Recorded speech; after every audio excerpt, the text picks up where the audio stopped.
All right, friends, we're going to go ahead and get started. Good morning to you and welcome to this Calvet Latinx Heritage Month celebration. I am Xochitl Rodriguez Murillo, Deputy Secretary for Minority Veterans here at Calvet, and I will be your MC today. Today's agenda includes a welcome by Calvet Secretary Dr. Vito Imbasciani, an overview of the PACT Act as it pertains to Latinx veterans by VA representatives, a background of the American GI Forum by Mr. Esaú Herrera and the organization's efforts to advocate for Latinx veterans, and a keynote address on the importance of identity and the experience of serving in the military as a Latina by one of our distinguished leaders, retired Colonel Mirtha Villarreal Younger. Following that, we'll be closing the program with a brief presentation on the governor's proclamation. Thank you for joining us today. We're going to go into a little bit of housekeeping items here. As guests, you will have access to the chat during the program. You're welcome to submit your questions throughout the programs ahead of us getting to the Q&A portion. And you may do so using that chat feature, which is on the next slide. You will note at the bottom of your Zoom, you'll see a bubble with the chat. That is your prompt to be able to send us messages to the overall audience or just directly to us as panelists as well. Now, I do want to point out and make a note, we talk a lot about Hispanic Heritage Month, representation of the Latinx community, and we use the terms interchangeably a lot. So I want you all to know that you'll probably hear the terms used interchangeably a lot in this panel as well. While Hispanics is associated with the Spanish-speaking community and associated with Spanish colonialism, you have Latino, which is more inclusive Latin American countries, but yet it is gender-based, masculine. And so with Latinx, we eliminate the gender conforming Latino term, and therefore we are more inclusive. But needless to say, the terms will be used interchangeably, as you'll see in this panel, as then you've likely seen out in the community. So welcome again, and thank you for helping us celebrate today. And by the way, today is also known as El Día de la Raza, the day of the people. October 12th is designated as such, just before we close the month celebrating Latino Heritage Month, Latinx Heritage Month here on the 15th of October. All right. And so with that, I am the Deputy Secretary to Minority Veterans Affairs. As I mentioned, I joined Calvet in November 2019, and I'll be running you here through the program. So we're going to go ahead and now introduce, to give you all the welcome, Dr. Vito Imbasciani, who was reappointed to Calvet, the State Department of Veterans Affairs, by Governor Gavin Newsom on January 2020. Dr. Imbasciani completed medical school at the University of Vermont College of Medicine, and his surgical and neurological residences at Yale, New Haven Hospital, and West Haven VA Hospital. He earned an MA and a master's and PhD degrees from Cornell University and was a Fulbright Scholar to Rome, Italy in 1973. He's a highly decorated, now retired, commissioned in the Medical Corps in the US Army in December of 1986, and he retired after 20 years of service in 2014. He deployed 4 times and received various medals for his service, very distinguished. And he also is currently practicing neurologic surgery in Los Angeles since 1991 and with Kaiser Permanente since 1997. And he brings with him many accolades. I will tell you that he's visited over 80 countries and speaks 7 languages and loves traveling to new places. So Dr. Imbasciani, who currently leads Calvet, welcome, sir. Thank you for your leadership and for helping us with the celebration of Latinx Heritage Month.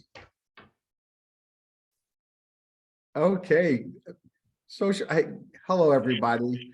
Vito Imbasciani here, Secretary, as Social said, California Department of Veterans Affairs. 1 week into my 8th year on the job and loving every minute of it. Thank you for that introduction. Social, in the future, you can just summarize it. I tell people Yale made me a good surgeon and the United States Army made me a good war surgeon. And I think that sums it all up. I really am very happy. We celebrate all kinds of veteran communities in this state. and Social especially has made in-person outreach to many parts of the state that rarely see anyone from Sacramento and high levels of government. So I thank her for all of our work. She, of course, is continuing a long tradition of people occupying the position that the legislature so wisely created to have somebody specifically assigned to addressing the needs of our minority and underrepresented veterans. And one of the more recent occupiers of that position is a woman that we're going to hear from shortly, Mirtha Villarreal, and I'm looking forward to her remarks. So we all stand on the shoulders of giants, and Social included. So at Calvet, as I said, we're going to celebrate National Latinx Heritage Month to honor the Latinx community who have so proudly served the United States military from the get-go. They've proven their patriotism and bravery time and time again, serving in every single conflict since and including the Civil War. And I can give visual testimony, having served side by side with many of them, that I'll mention in a little bit, that I know that I can say that knowing that it's absolutely true. As many as 500,000 Latinx Americans, men and women, fought during World War II. In the Korean War, the Army had the 65th Regiment that consisted mostly of soldiers from Puerto Rico. And they fought so bravely and effectively that their Brigadier General, William W. Harris, called them, I have a quote here, the best damn soldiers that I've ever seen. That's Army talk. 80,000 members, service members of the Latinx heritage fought with distinction in Vietnam. And they also comprised over 4% of all who served during the Gulf Wars. My first deployment was in Operation Desert Storm in Saudi Arabia and Kuwait, and my second and fourth deployments to Iraq in 2004, 2011, where I served with members of a National Guard battalion centered around San Bernardino in Southern California, and where many members of that battalion had last names like Puente, Diaz, Marroquin, Rodriguez, Perez. Many of these soldiers were first-generation Americans. Some of them told me they were joining to, when their service time was done, they wanted to go to college and they knew that the military made that happen. Others were using that as a route to citizenship. And that is something, by the way, we're not going to get off on this unless someone asks a question, but that promise of citizenship is made to all soldiers in all of the branches, Army, Navy, Air Force, Coast Guard, Marines, and now even the Space Force. But it's becoming apparent to me that many people are getting out of the military without having made that happen. And I think that that's a fertile grounds for activity, maybe to make sure that people obtain their citizenship before their last day of military service. In our own building in Calvet, in our headquarters in Sacramento, on the first floor, we have a wall that has pictures and write-ups of the 19 Californians of Latinx heritage who have received the nation's highest honor for military valor, the Medal of Honor. And it's a very stirring presentation, and I hope when you visit Sacramento, you take a side trip. We're only one block off from the mall, and that you come and see that and bask in the glow of seeing what your forebears have accomplished wearing the nation's uniform. Currently, there are about 300,000 Latinx veterans among the 1.6 million veterans who call California home. These were our comrades as soldiers, sailors, aviators, Marines, and starting next year, the first of the Space Force retirees will be looking to Calvet to connect them to the benefits. These are all our brothers and sisters in uniform. Veterans live in all 8 of our veterans homes, the ones that we have all over the state for retired, destitute, or in other way unable to maintain existence on their own. They come into our veterans homes, which are skilled nursing facilities or memory care units, sometimes just assisted living, and we take care of them, and sometimes their spouses until their last days on this earth. Other of our Latinx veterans have achieved their dream of home ownership by allowing us to finance their homes through our now 101-year-old Calvet home loan program. And of course, they enjoy everything our Veteran Services Division has to offer them to connect them to their benefits. And these benefits are not just education and job training, but also accessing pension and disability funds, funeral and cemetery benefits, and of course, as I mentioned before, the opportunity to gain citizenship. So along with social, thank you for organizing this webinar. It's going to be accessible for people. I think we keep these in our library, but we honor all of our military veterans who hail from the either Hispanic or Latinx communities, and we love you for having served and for continuing to reside in this state.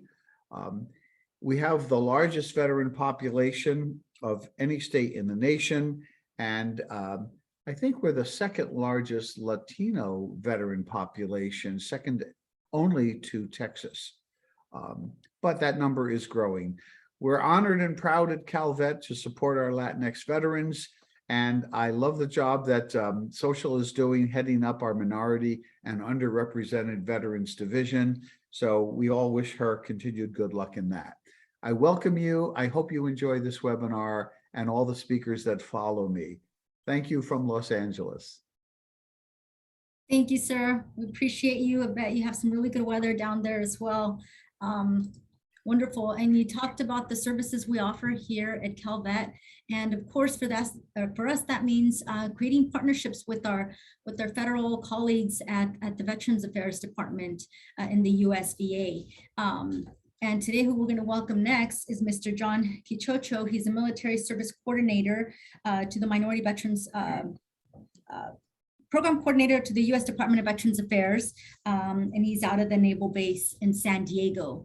And I'll go ahead and introduce him. And before I do so, I wanted to let you know that he's going to speak to the PACT Act, a new law that is promised to expand VA healthcare and benefits for veterans that were exposed to burn pits and other toxic substances. And so this is going to help new generations of veterans and their families and survivors, provide them with care and benefits they've earned. And so with that, Mr. John Quichocho is an Air Force veteran. He served in active duty for 9 years. He was hired by the VA 30 years ago on October 12, 1992. Happy anniversary, sir, October 12th. All right. He's currently a military service coordinator to the Minority Veterans Program for the VA. And he's actually the coordinator for the full program. He opened the VA pre-discharge intake site at Naval Base San Diego in November 2008 and has been running that office to this day. He's involved with the community minority organizations, currently serving as a board member for a couple of those organizations. Mr. John Quichocho, welcome, sir. We appreciate your service and your partnership.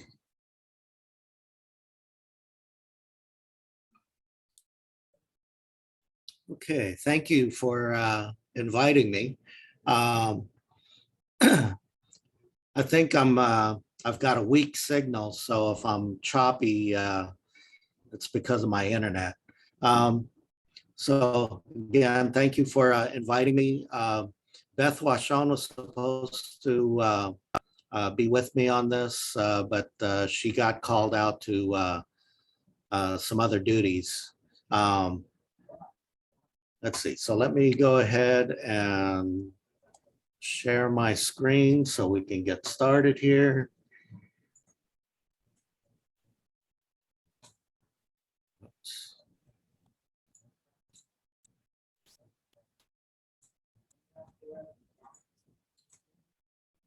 Okay.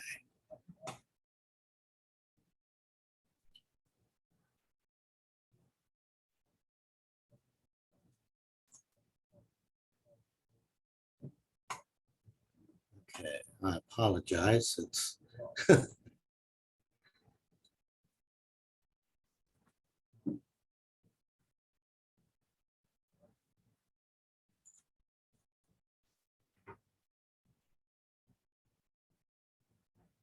okay. Oh, there we go.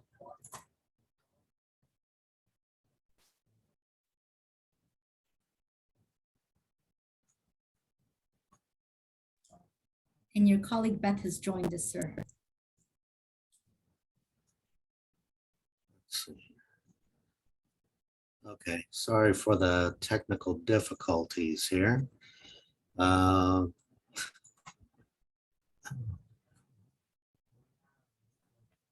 Technology is definitely our biggest friend and foe.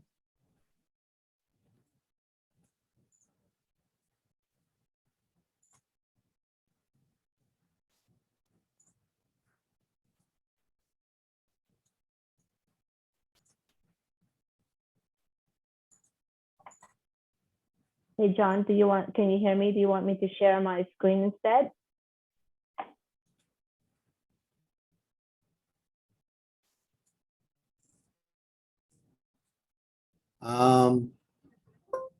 Okay, wait, I think I got You got finally. it?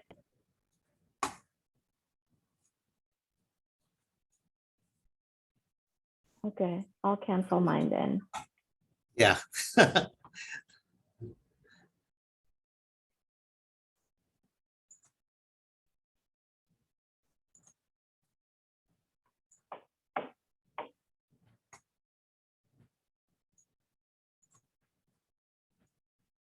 While John is actually trying to share his screen.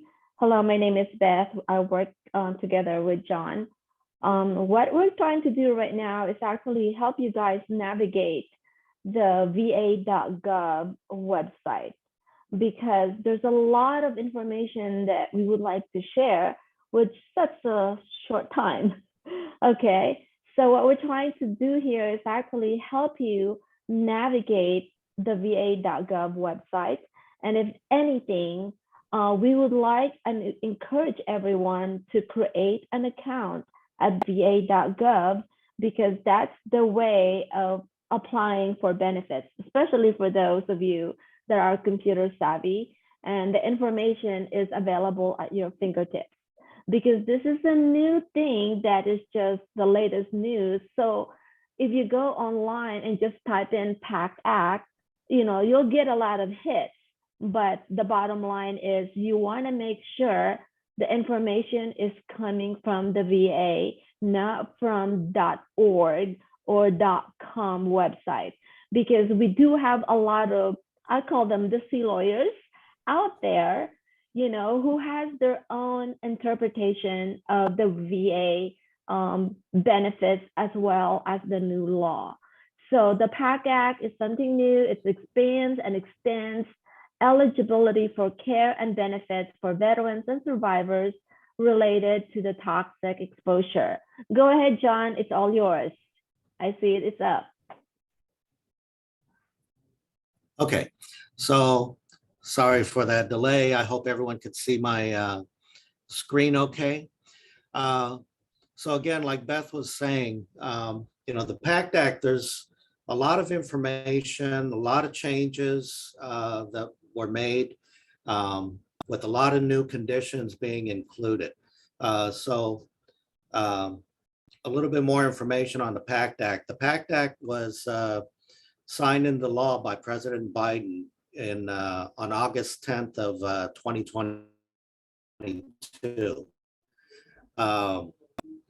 The full name of the PACT Act is the Sergeant First Class Heath Robinson Honoring Our Promise to Address Comprehensive Toxics Act of 2022. Yeah, pretty long. But yeah, the best way to get information on this, because there's so much information, we don't have time to cover everything.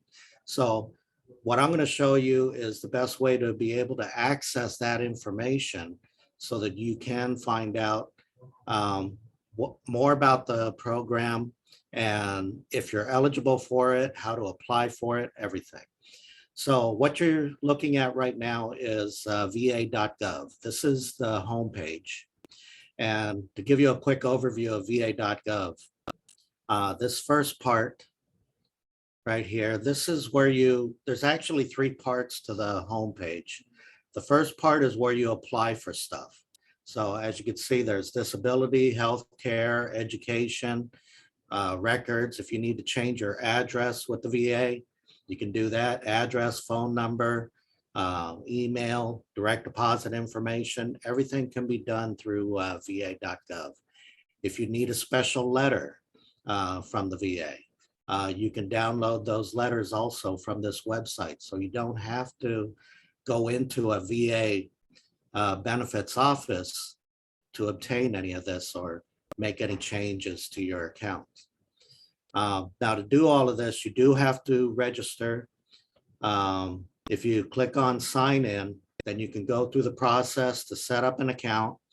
And then this will make it so that you can access all of your information in order to apply for these benefits or make any changes. Now, the second part of the website or the homepage, this is the information section. So this is where you're going to get detailed information on all of the benefits offered by the VA. The third part is links to other programs. So now this is where you can access the PACT Act in order to get that information on what the PACT Act is all about. Okay. All right.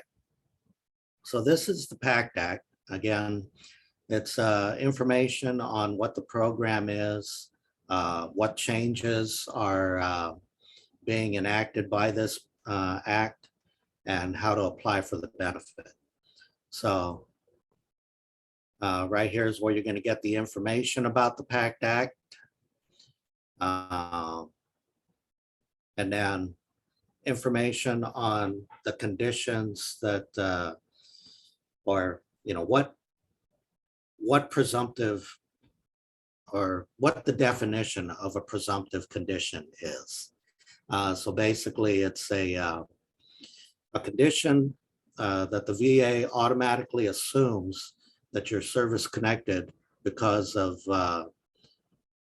exposure to these toxins. And then here's where you can get information on the conditions that the VA has been able to associate with the different toxins. So if you're a Gulf War era vet and post 9/11 veteran, this is the information on, yeah, sorry about that. So this is, yeah, where you can get all the information on that program. And then if you're a Vietnam era vet, the detailed information about the new conditions that have been added to this program and how to apply for those. And then right here, again, information on how condition before. This explains, or this gives you the links on how to apply for it. If you've applied for it in the past and was denied, now that it's a presumptive condition, you can reapply. Now, the process for this is different from if you were to apply for the first time.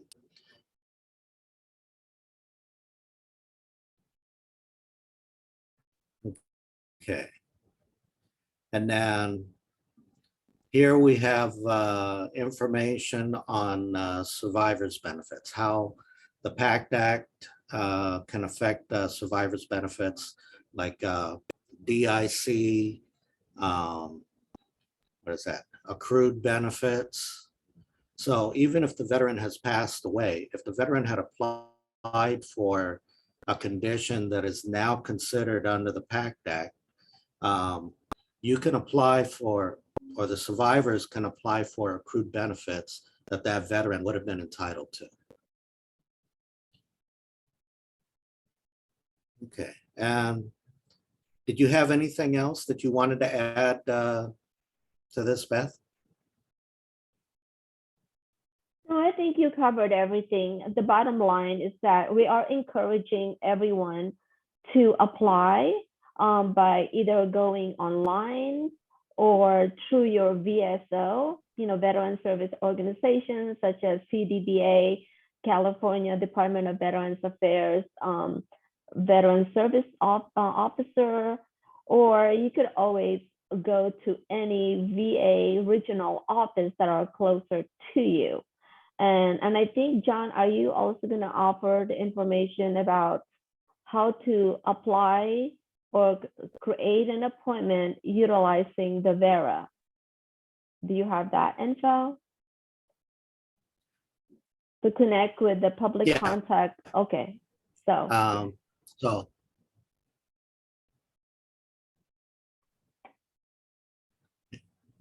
yeah, so I'll bring that up in a moment.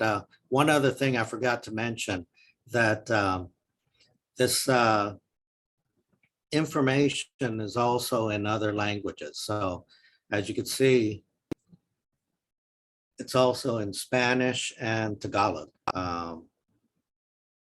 Okay, there we go. So, so then this way, it makes it easier for us to be able to provide the information to people who are not up to speed on the English language. Okay, so let me get back. Okay, let me go ahead and switch screens here.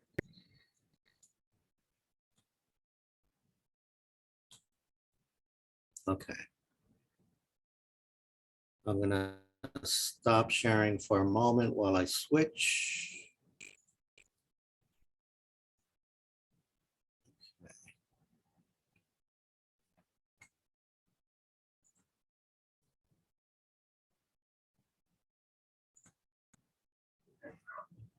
Okay, so I'm sorry I have to present this way. This is what I was having trouble with, was trying to do the slideshow. So these other slides that I have, this is information, or this is our special emphasis programs where we have people who specialize in different areas. And then these are intake sites that we have down here in San Diego. So if you're, or you can go on to va.gov, look at the locator to find what VA offices are in your area. And it's also going to include these intake sites. And then this is Vera, the appointment system that we have for our public contact office. Now this one is for San Diego. I think hey Beth, is this the same information for public contact at other regional offices? Yes, the phone number and the email is for San Diego. However, the vets.force.com/VA Vera, that is nationwide. So veterans, family members could actually schedule an online virtual appointment or in person to the closest veteran regional office. And it's gonna be based on their address. So, yeah. Yeah, Beth deals with this more than I do because I'm out-based from the regional office.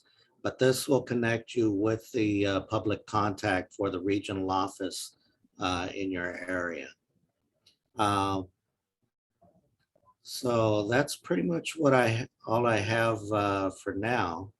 So again, I'd like to thank you for inviting us to be a part of this webinar. Thank you, sir. We appreciate this overview.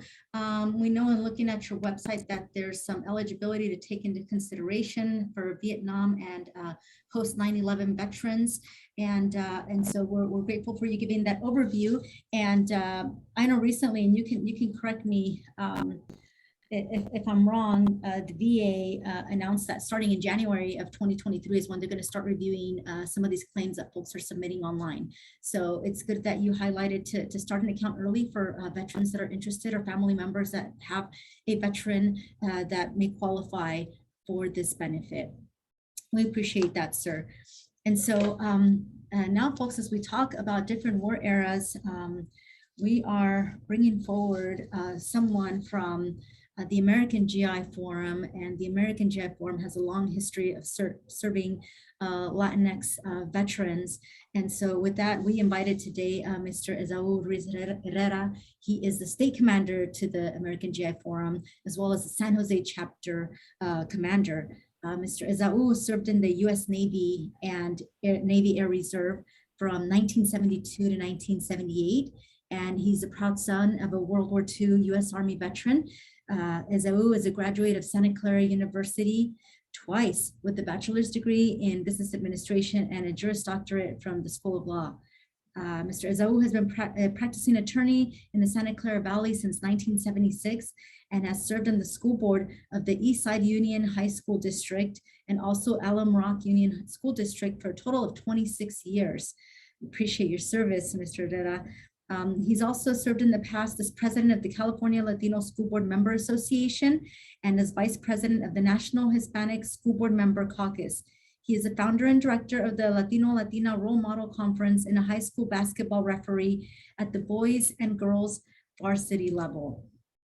And with that, Mr. Esaú, I know today you're here to walk us through the importance of celebrating Latinx Heritage Month, and you're going to give us an overview of the American GI Forum, its mission when established, and current initiatives and programs that the American GI Forum has. So thank you for joining us, for your partnership, and I know we will be also connecting in the future out in your area in San Jose. So welcome again. Thank you. Good morning, folks. I am Esau Herrera. I am a Navy veteran, as noted, and I want to repeat, the proud son of a United States Army World War II veteran. The American GI Forum was founded in 1948 in Texas to address issues of discrimination and bias against Latino veterans. But before I go into that, let me tell you about a few other veterans. My father, born in Mexico, Mexican immigrant, United States Army World War II veteran. My uncle Lalo, Mexican immigrant, United States Army World War II veteran. My uncle Lalo was part of the battalion that fought their way into Italy, fought their way to Rome, and liberated Rome from the Nazis. My uncle Lalo was shot through the chest, one more inch, and he would not have been with us. My uncle Pete, immigrant from Mexico, United States Army World War II veteran. My uncle Pete was assigned to the Philippine theater of war. He engaged in brutal hand-to-hand combat on a regular basis. And for him, it was kill or be killed. My uncle Jorge, immigrant from Mexico, United States Army World War II veteran. My uncle Raimundo, immigrant from Mexico, United States Army Korean War veteran, engaging in brutal combat in defense of the principles of democracy and freedom. That's a long way of saying I submit that Latinos are the most patriotic community in the United States. We volunteer, we signed up. My uncles and my father are evidence of that. But when my father came home, he went to a restaurant in his hometown in Texas and was not permitted to walk in the front door because he was Mexican. He had to go in through the back door. My mother went to visit my father one time when he was working at a restaurant and was not permitted. The wife of a veteran was not permitted to enter the front door. She had to go in through the kitchen door in the back. The American GI Forum was created when a Latino veteran, a casualty of World War II, his flag-draped coffin was shipped back to his hometown, a small town in Texas. In that small town, there was only one mortuary, there was only one cemetery, and the mortuary refused to accept the body of that World War II casualty, Private First Class Felix Longoria. They refused to bury him in that cemetery because Mexicans were not allowed there. And out of that grew the American GI Forum. Another veteran, Latino veteran, Dr. Hector Garcia, became aware of that situation, and he organized a protest and stood up in this community and said, "This will not stand. This is not what we fought for in defense of democracy and freedom." Dr. Garcia, the founder of the American GI Forum, called upon a local politician recently elected by the name of Lyndon Johnson and said, "We must correct this injustice." Lyndon Johnson got to work. He was equally disgusted by that situation and arranged for Private Felix Longoria to be buried in Arlington National Cemetery. I had the privilege of visiting his grave. I stood at attention and I said, "Private Longoria, you have created a change, you have planted seeds, and your death was not in vain." And out of that grew the American GI Forum. We work to support veterans and their families. We work to support educational issues that are affecting veterans and their families. Nationally, we have a job training program.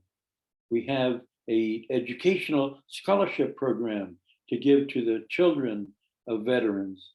In San Jose, we have a sober living environment facility to provide services to our veterans that need substance-free attention. We have a homeless shelter where we provide housing to homeless veterans in San Jose. That is the American GI Forum.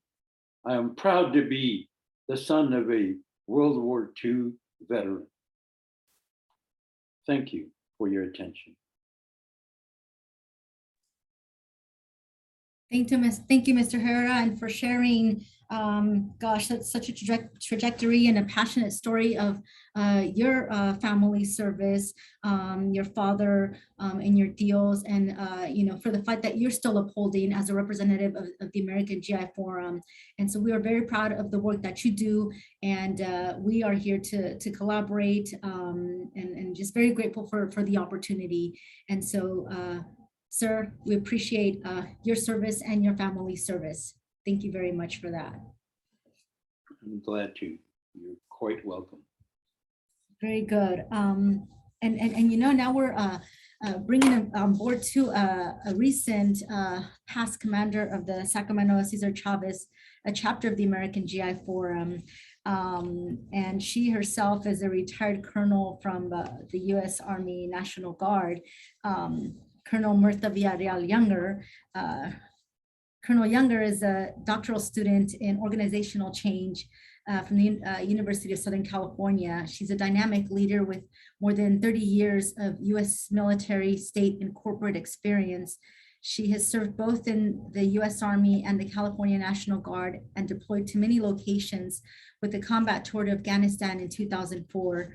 Governor Edmund Brown appointed Mirtha to be the Deputy Secretary of Minority Veterans for the California Department of Veterans Affairs.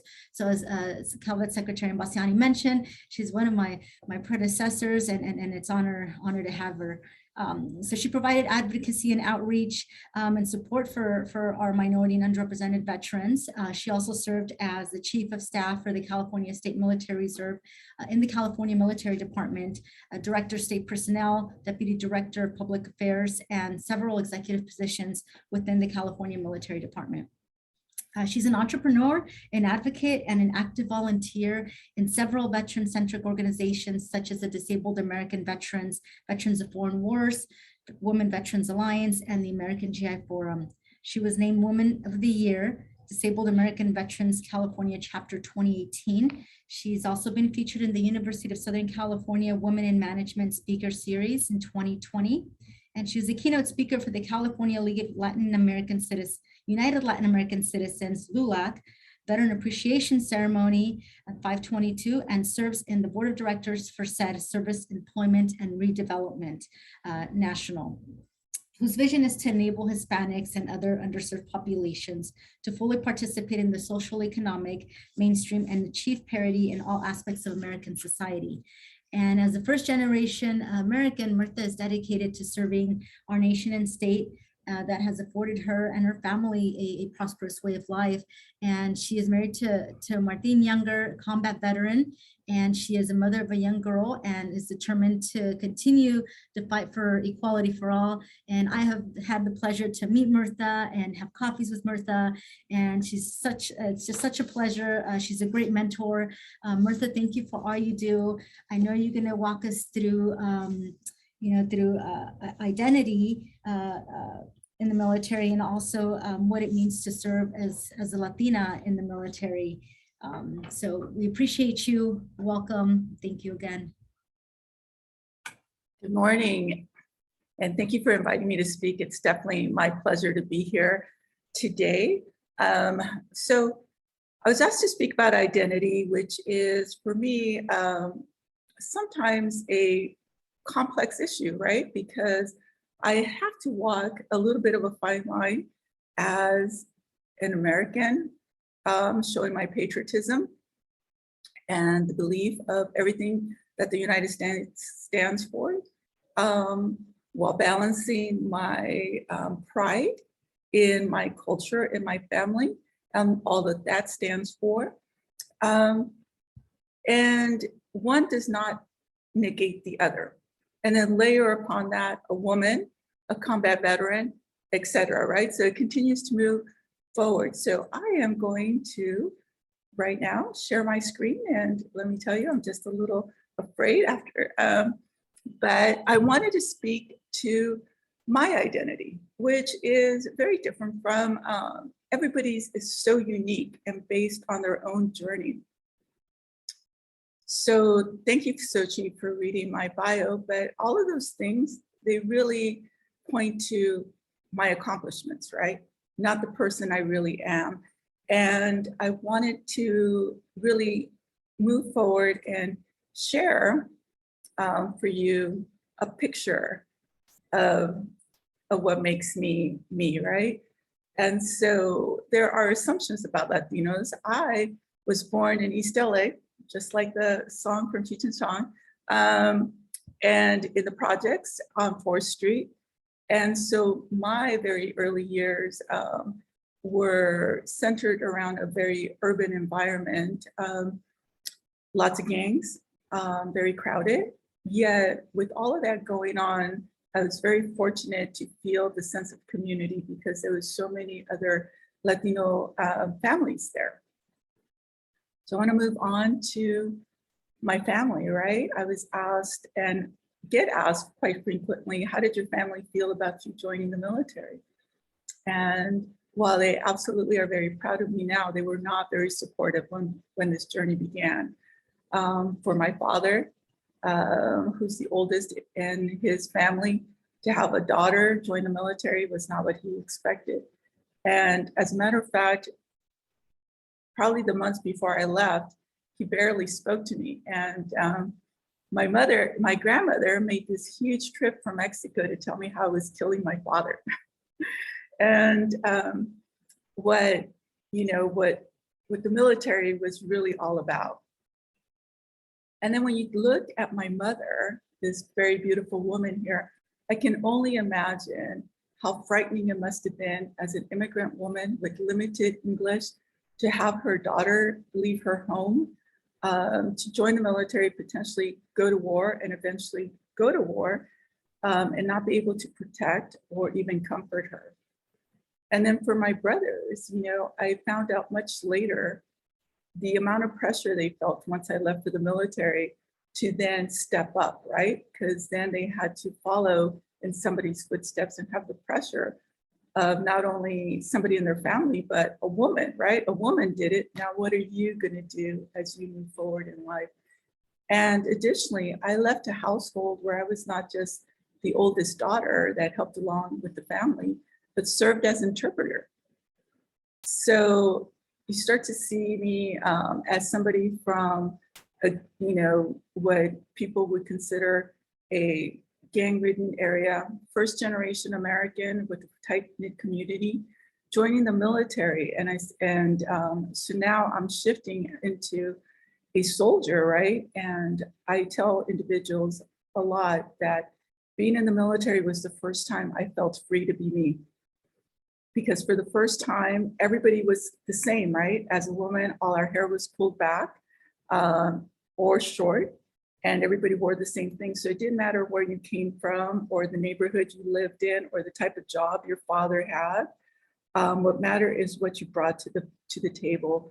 And that was hugely empowering to me as a young Latina woman, right? So then I moved on, and my identity also merged into being a wife, right? So my husband, also a military veteran, and all of the social implications that come from being a wife. And then a mother, right? A mother, I actually, longed and prayed to become a mother for many years, and was blessed to have my daughter Esperanza. And when she was born, I decided to resign my federal commission, because I could not imagine myself leaving my daughter to potentially be raised by somebody else, or to come back maybe not whole. And that doesn't mean physically, but actually having been deployed, having seen what that does to so many people. I didn't want to put my daughter through that. So I was fortunate to be in a point in my career where I can step off and join the State Military Reserve and continue my military service. And recently, as a graduate of USC, right? And all the implications that come with that, when people call USC University of Spoiled Children, right? We hear all of it, where once we thought very highly of that institution, you start to see it maybe getting a little tarnished now. So really, identity is so much about not so much your accomplishments, but all of the catalyst moments, all of the pieces that make you who you are and guide your journey.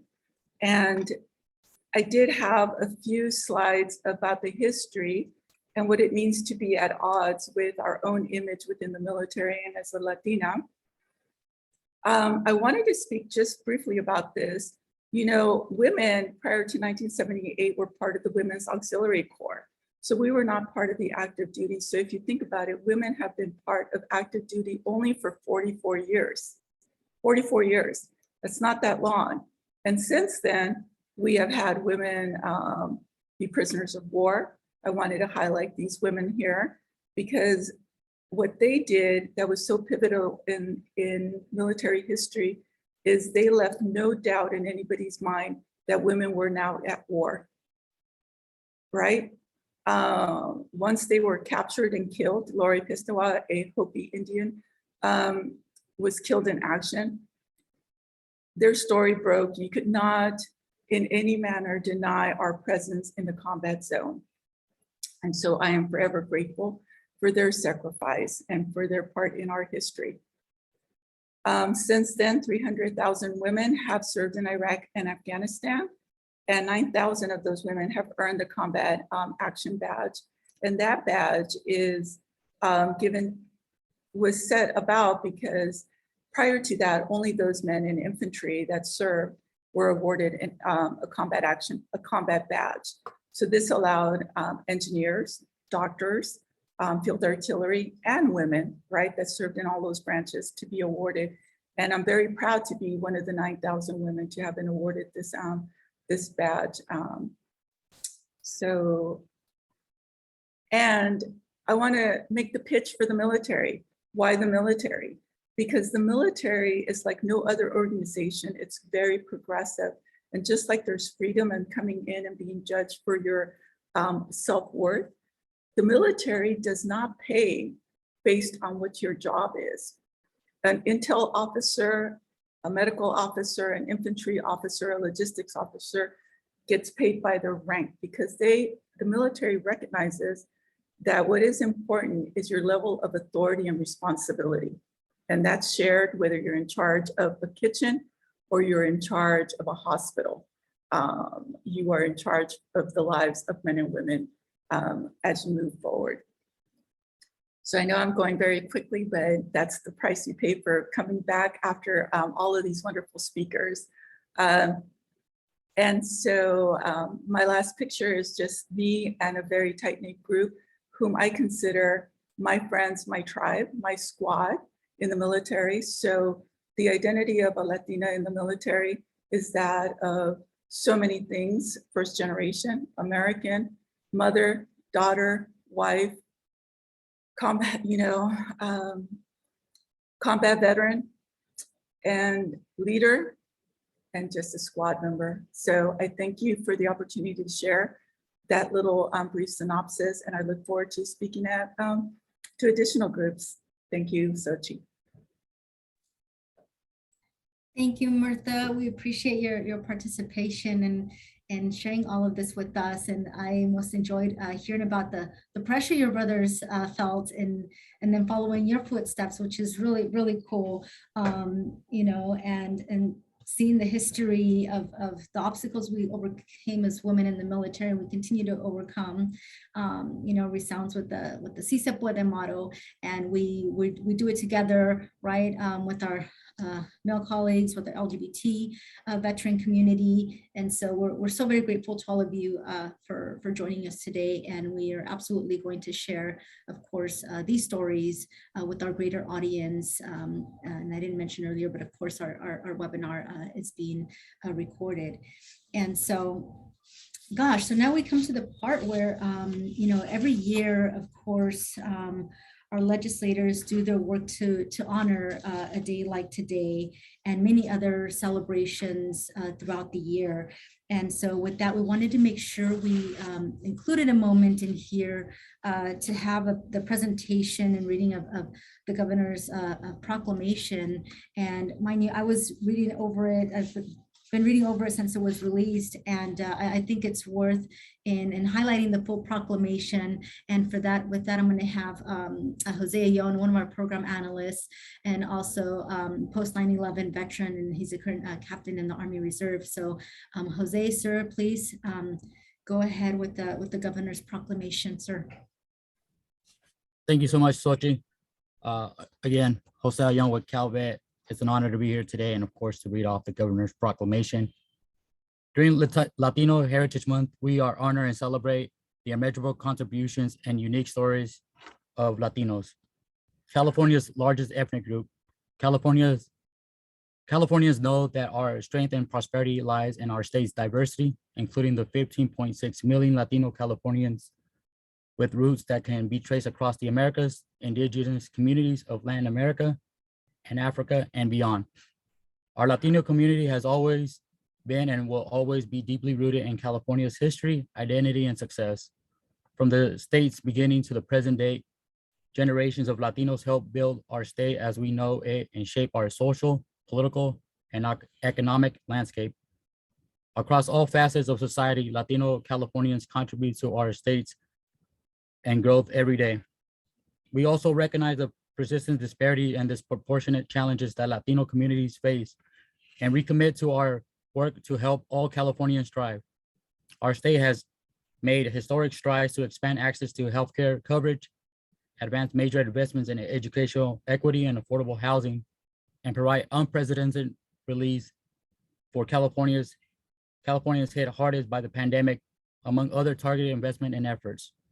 With bold action and inclusive policies to expand opportunities across the board, push back against the forces of hate, and advance our collective progress, California will continue to lead the march towards equality and prosperity for all.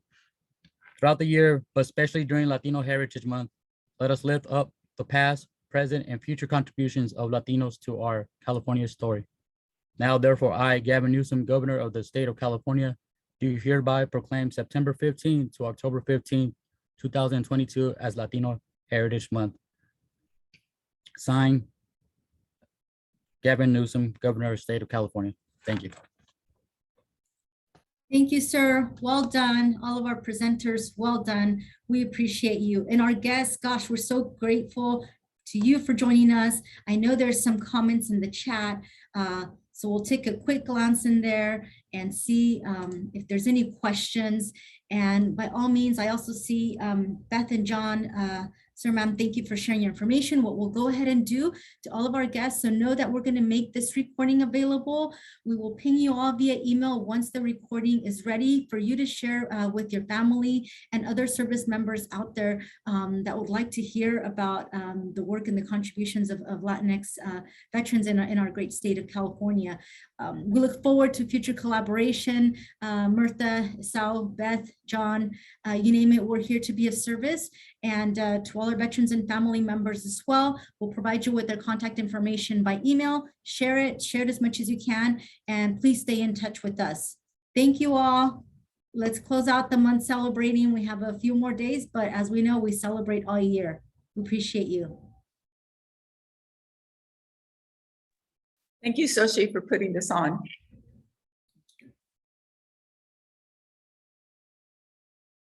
Thank you, Dr. Vito. Thanks, Soch. This is great. Thank you. Appreciate it. Have a